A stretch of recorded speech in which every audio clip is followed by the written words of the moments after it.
We are bringing to you the results of the assembly elections in 4 states and 1 union territory. In this segment, we will be focusing on the southern states of Tamil Nadu and Kerala. Joining me in the studio with me is Vijay Ashirwad, he's senior journalist, as well as PK Yasir Arafat. He teaches at Delhi University. He teaches political science, and I'm also being joined online by Vignesh KR, who's a researcher as well as an author. Vignesh, I want to come to you. How do you see the performance of the TVK as we are seeing? I hate to refer to exit polls, but only one single exit poll, the My India Access My India, was the only one which kind of predicted this and said that Vijay is going to emerge as the front runner, and the trends that we are seeing right now is showing that. And Vijay seems to have drawn a lot of large crowds in terms of his rallies, but the criticism that he faced was that sustained grassroots work, which has been a hallmark of Tamil Nadu's politics, cannot be replaced by such sporadic, high-profile events, which in a sense Vijay's entry was all about. Now, he has called DMK his political enemy and the BJP his ideological enemy, but what seems to be transpiring here is that he doesn't need either. How do you see this showing? So thank you very much, Ravasti. I mean, so let's start with the first question itself. Exit polls. Yes, one exit poll got it right, but then the exit polls were all over the place. We can talk about them later. But at this stage, when you start betting on everything, one of your bets comes true. So let's keep the exit polls for a moment aside, because methodologically itself, when you ask people walking out from the booths versus when you ask people after when you go home to their places after the voting, you have different kinds of responses. But be that as it may, let's sort of try and understand this result itself. So Vijay was the entrant, and the question was, because of the a lot of comparisons made between him and MGR.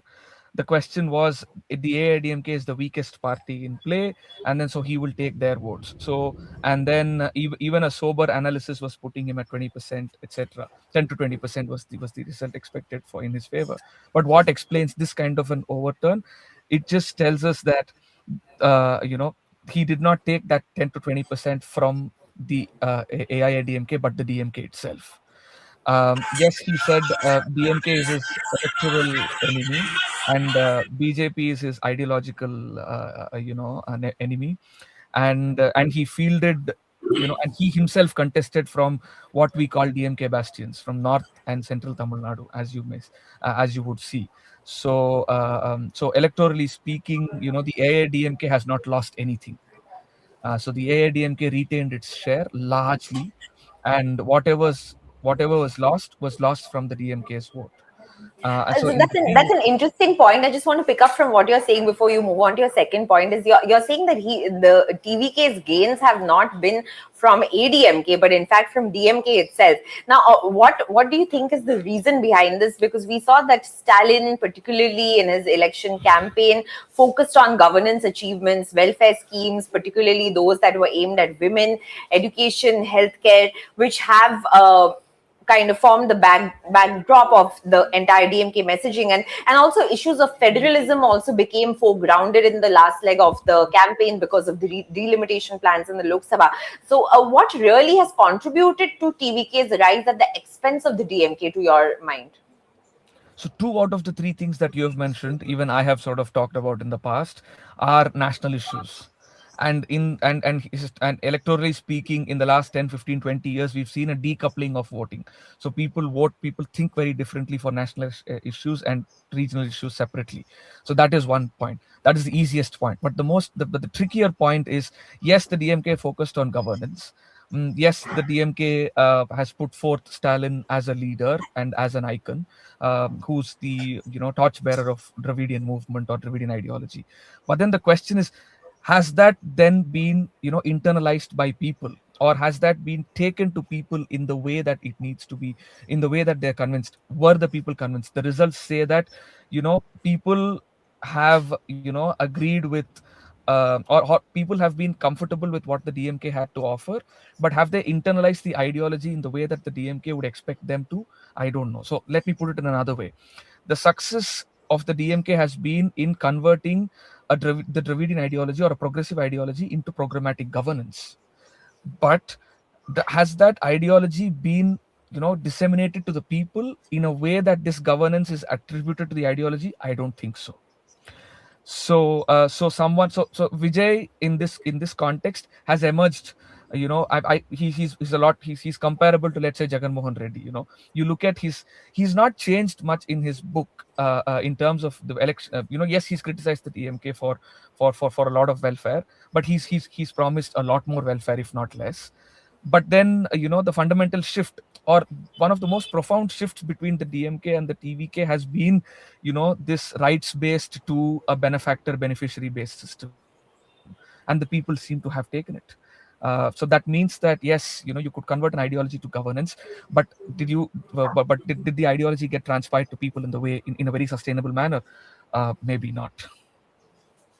All And right, therefore the Sion, ADMK continues to retain it, because the ADMK has been this paternalistic, government in place. If you were to look at two kinds of populisms, the ADMK has paternalistic populism in place, and then the DMK has empowerment populism in place. So it looks like the ADMK has not moved at all, and DMK has lost. So which means, this is somewhere, the failing or of the DMK in trying to sort of create that connection between programmatic welfare and also ideology. stay on with us, Vignesh. We'll just come back to you in just a moment. Joy, I want to ask you quickly before we move on to Kerala and take Professor Arafat's views on that. The fact is that the ADMK in this election was focusing on restructuring the party. Seat negotiations was a huge factor. For the first time, we saw that the seat negotiations were taking place in Delhi and not in Tamil Nadu itself. The BJP was given 27 seats, in a way restricted. But the criticism against the AIADMK is the fact that the BJP is using the ADMK as a vehicle to enter Tamil Nadu. Yes. With the trends that we are seeing right now, how do you see the ADMK's performance and the BJP's entry in such a way? Yeah. So, Shravasti, it's been a general trend in the south where BJP is not very, powerful. It has always tried to indirectly enter the electoral arena, riding on the back of one of the parties. And as we know, like Vignesh mentioned, that here Vijay is eating into, if one may call it that, into DMK's vote, and not so much of ADMK's vote. So what is generally happening, that is BJP, the NDA there represented a social coalition of the dominant communities there.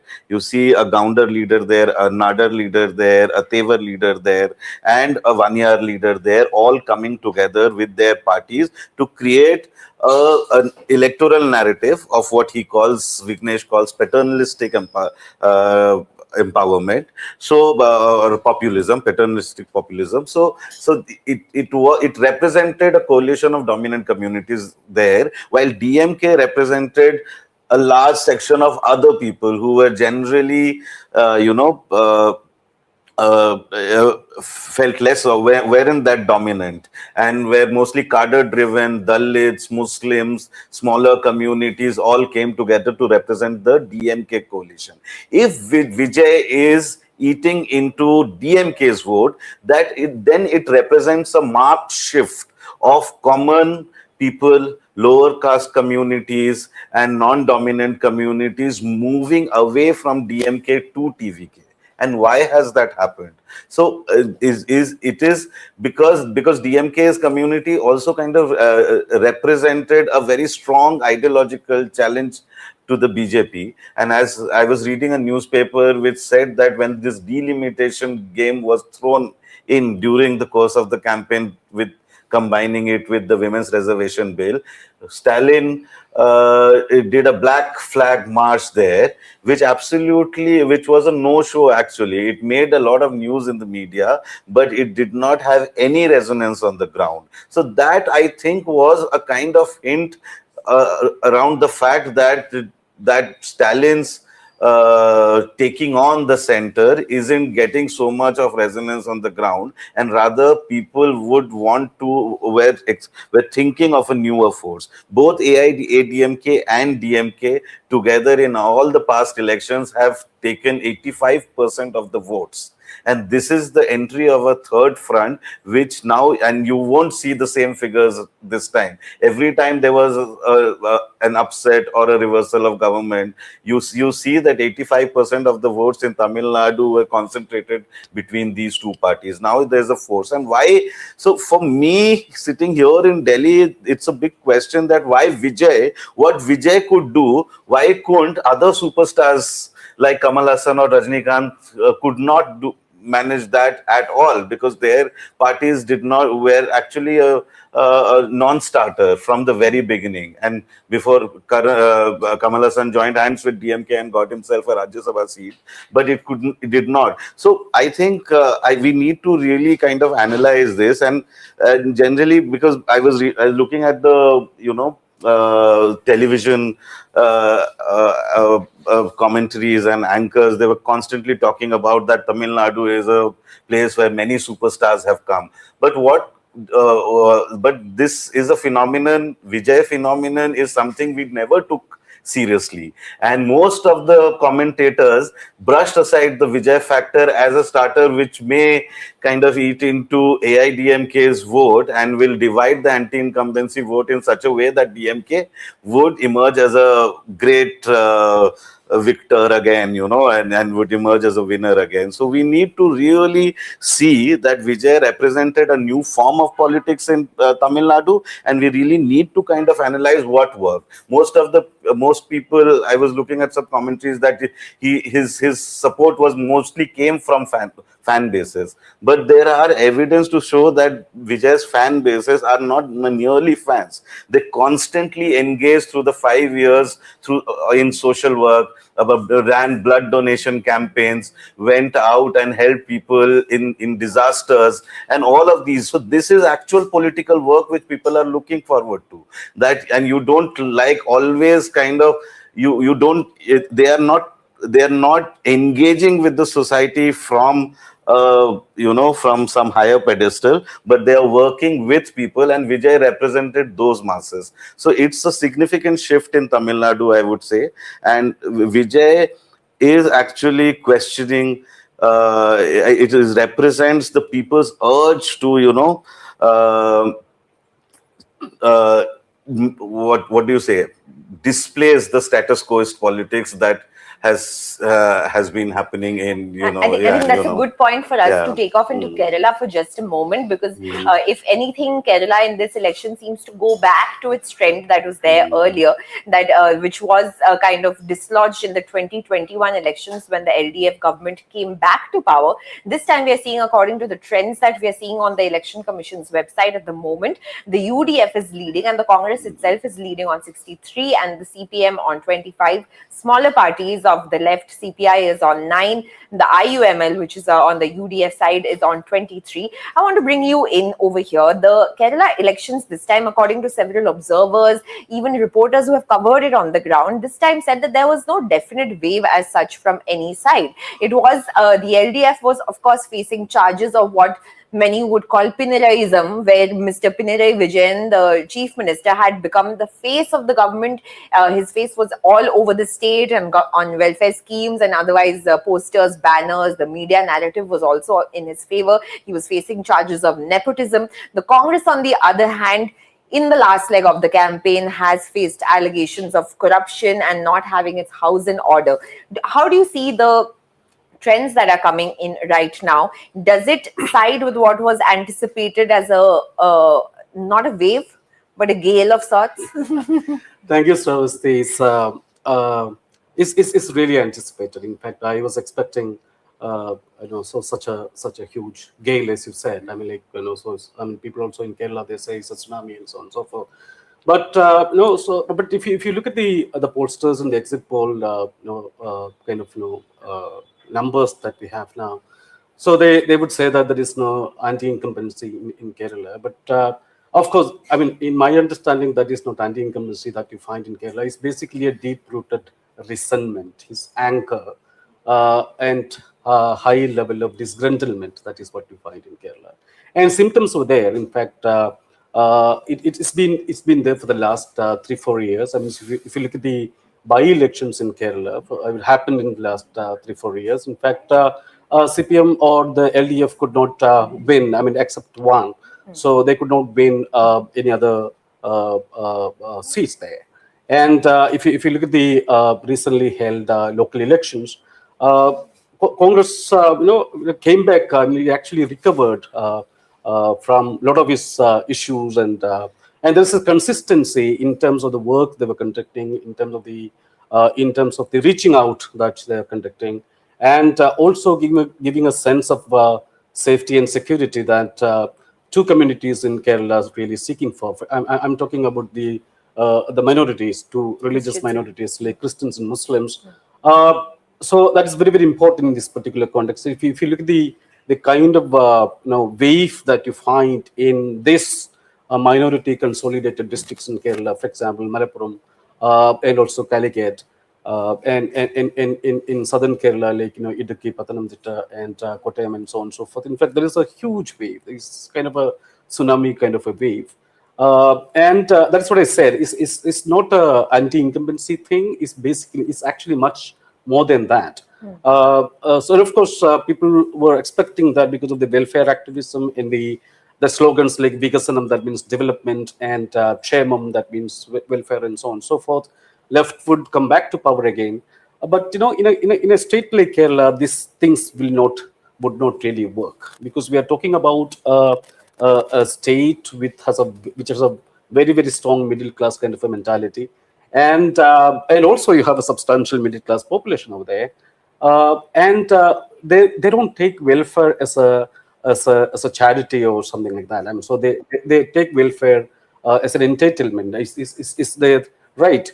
So, and of course, people have been warning. I mean, so you really have to look at the pros and cons of the welfare activism, and also people are continuously, consistently asking that the left has to strengthen it ideologically, which has been a problem for a long time now. So, and minority communities in the state, they were actually feeling that left has not. Is not doing justice to his ideological front, and also the kind of consistent encouragements to divisive figures. For example, people like Vellapalli Nadeshan, who is the General Secretary of the SNDP. So he has been promoted for no reason, and of course, I mean, so from a social engineering point of view, there was a reason, but.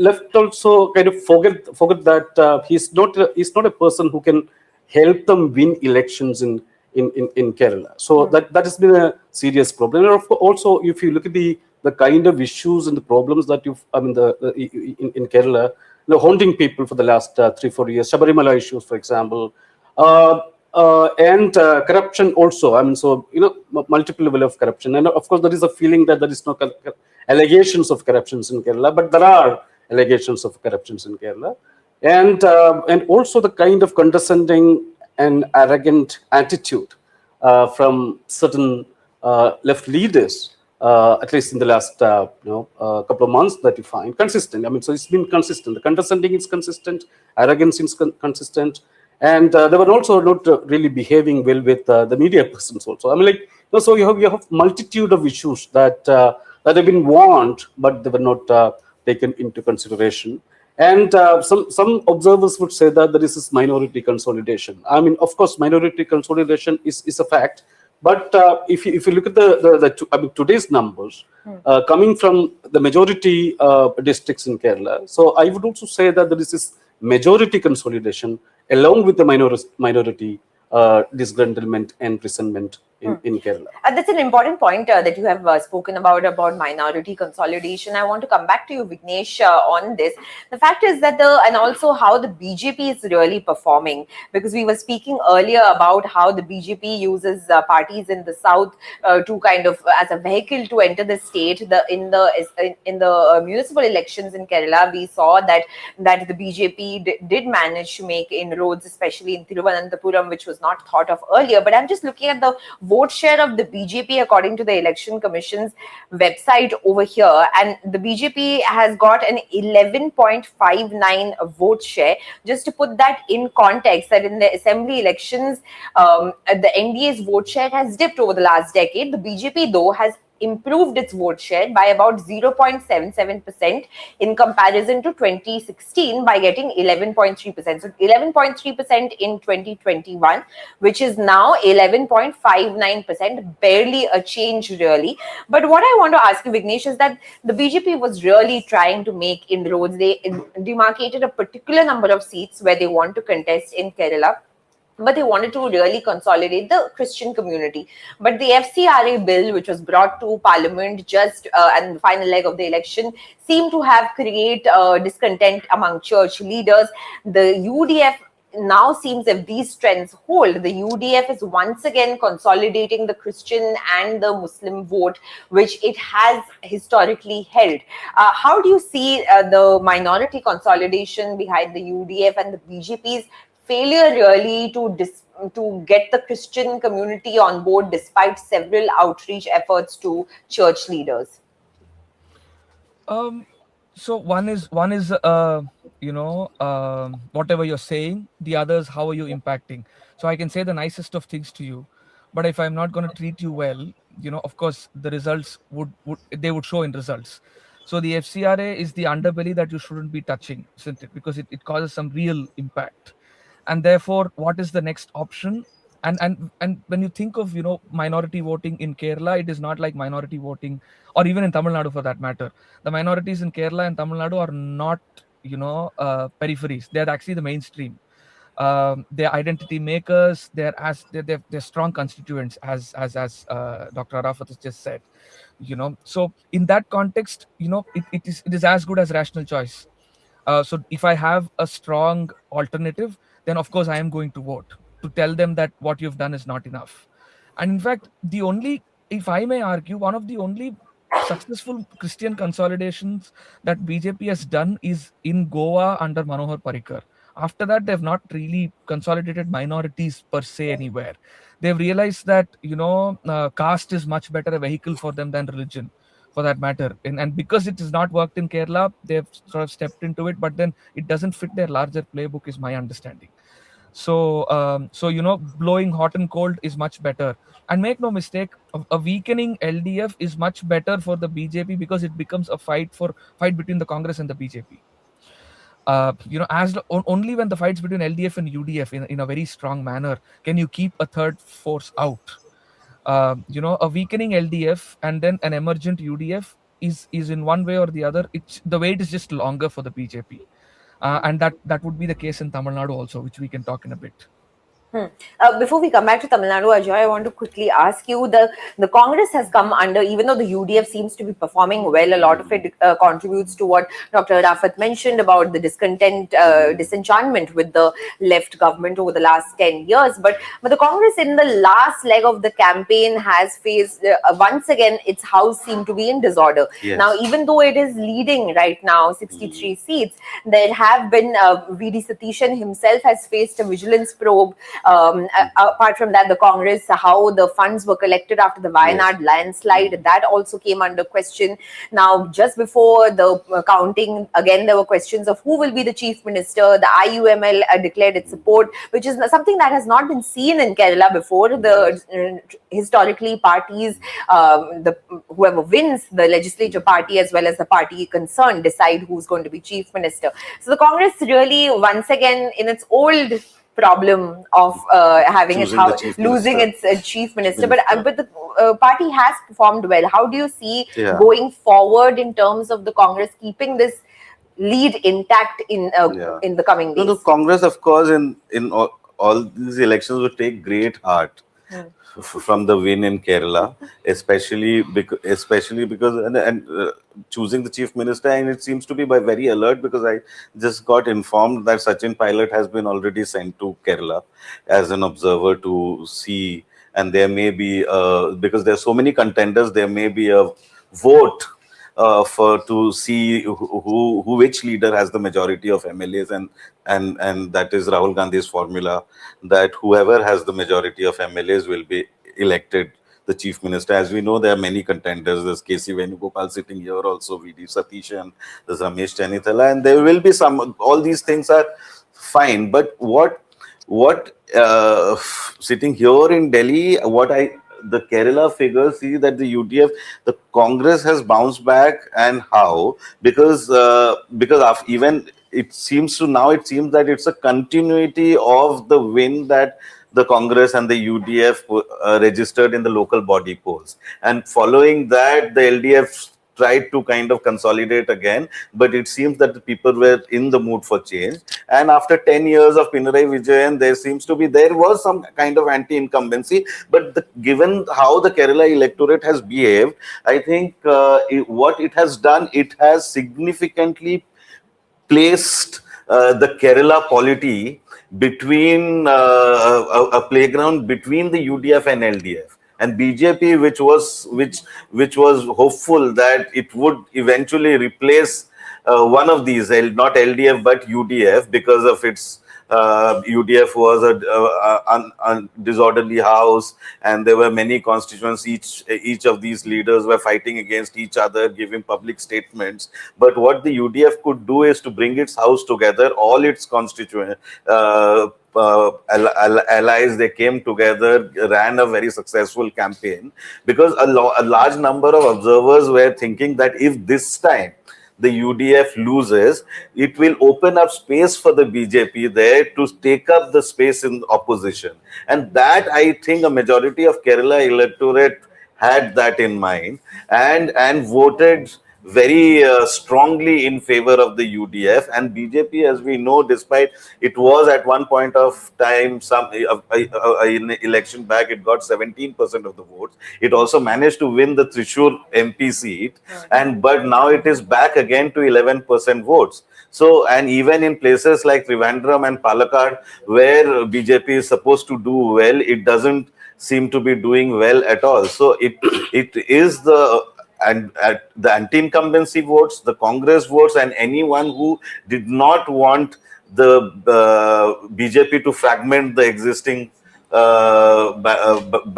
binary equations between LDF, they all voted for UDF. In places like Palakkad, for example, Palakkad has always been a triangular fight, but this time you see the LDF candidate lagging behind by huge numbers, which means that traditional left voters have also voted for the Congress candidate there. You see all these sensitive constituencies like Manjeshwaram, where BJP was thinking of winning an election. There also the LDF candidate is losing at a distant third, which means that people who voted traditionally, the cadre also may have shifted their vote in favor of the secular Congress to keep the communal BJP away. So this is what the numbers currently show. So so this is what. Finally, before moving on to Tamil Nadu for one last question to Vignesh, I want to come to you, Dr. Arafat. The fact that in Kerala, the last election, many would say that in 2021, it was a circumstantial election in that the COVID pandemic had just taken place. The Kerala government at that time was praised of its handling of the situation. But in the last 5 years, Pinarayi Vijayan has faced allegations of nepotism. His daughter as well as his son-in-law have been placed in high positions. Apart from the fact that that his closeness to the RSS has also been spoken about a lot, and the kind of communal campaign that has been run. But this will also be, interestingly, the first time that in the entire country there will be no left government. How do you see this development? See, as you said, that it was a circumstantial kind of elections that you find in 2021, and the result. So this is a correctional election.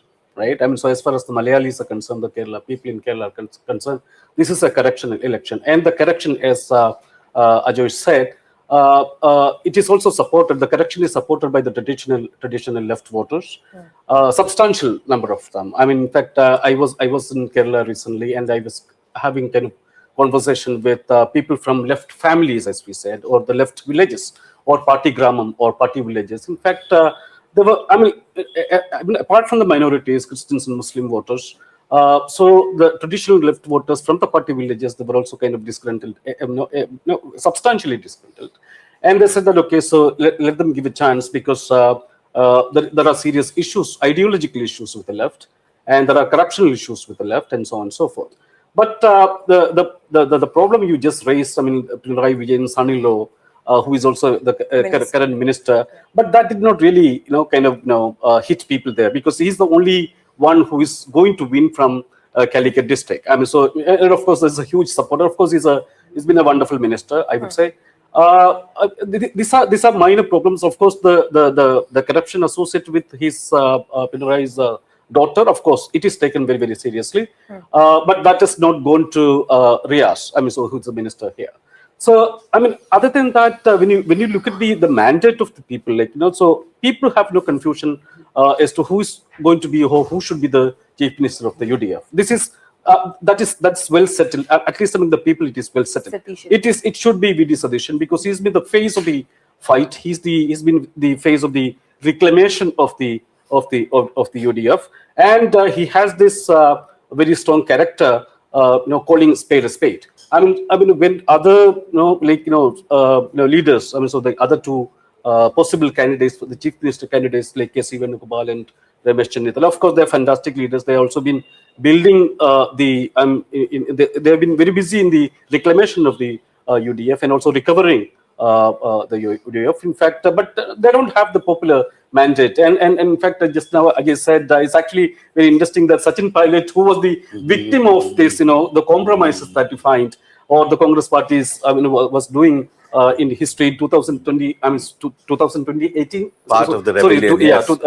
So that election, and of course, he was the face, and Ashok Gehlot came, and what happened. So I think it will not happen in Kerala, because Satishan has been the face of the fight, and so he's also called the kind of pro-Islamophobic or the Christianophobic kind of statement coming from some of these divisive forces, and he's the person who's continuously engaging with those Christians, and he's also the one who's kind of giving assurance, secular assurance, I would say, to the minority communities in Kerala. All right, before we wrap up, Vignesh, I want to come to you one final time on Vijay's prospects in Tamil Nadu. Of course, he's done exceedingly well, and as the trends are just telling us, just to go back to the Election Commission, the TVK is leading on 110. A question that a lot of people have been asking is that what is the relationship really between the TVK as well as the BJP? Because yesterday I was watching a lot of English news channels, which are national news channels, and they were very happy to put pictures of Vijay with Prime Minister Narendra Modi, which went as far back as 2014. But the fact is that we know that there were conversations between the TVK and the BJP about getting him on board. The Congress also, we have heard from that there was some talk about getting him on board, but that did not happen. Now that the TVK seems to be leading on 110 seats and the ADMK has about 57, do you see the BJP trying to use the TVK instead as a vehicle instead of the ADMK, which would have been its earlier plans? So there are a couple of points that I'd want to sort of say before putting this in context. One is something that Ajoy said, which we also had in our previous discussion once, which is, yes, I mean, the DMK is actually an aggregated majority of multiple non-dominant communities. But the ADMK on the other side is an aggregation of, an aggregated majority of a fewer dominant communities. So therefore, Vijay eating into DMK's vote share should be very careful in terms of, or would be very careful in terms of what he can do and what he can't. So here, an instructive example for me comes in the form of Jagan Mohan Reddy. He's at 110. He just needs another 8 seats to cross the majority. And he's a supremely popular leader or an actor. So given his charisma, given his acceptance, and the people of Tamil Nadu have given him one of the best and the kindest gifts, the most generous gifts possible for any actor, isn't it? So in that case, he just needs 8, and he can all the way follow the Jagan Mohan Reddy's model. He just needs a couple of NDA allies here, regional parties like, let's say, the PMK, which has about four or five seats, if I'm not wrong. They're leading, or a few defectors from the ADMK. So he just needs that. And in my understanding is the wait time between Kerala and Tamil Nadu, and based on what Professor Arafat also just said and Ajoy just said, the wait time for the BJP in Kerala and Tamil Nadu has just gotten extended, because AIADMK is at a plateau. They're not going down. They thought they can easily sort of subvert, but they clearly realized that it's a very strong plateau. It can't break. It's like the Aravalis. And then and Vijay joining, instead of Vijay joining the BJP, he's much better off sort of being by himself. And that is one question that sort of still keeps that sort of comes to me, that is it necessary? Then the question would be, will the BJP do a sort of a takedown on Vijay, saying that make him bring up cases, he has his movie stuck, there are actually income tax records and all of that, but that will only make him a lot more powerful and a lot more legitimate. So will they do that is a question that we need to wait and see. But otherwise, he doesn't need to actually go and form an alliance with the BJP. The arithmetic doesn't demand it of him. All I'd right. like Thank to- you so much, Vignesh, for joining us.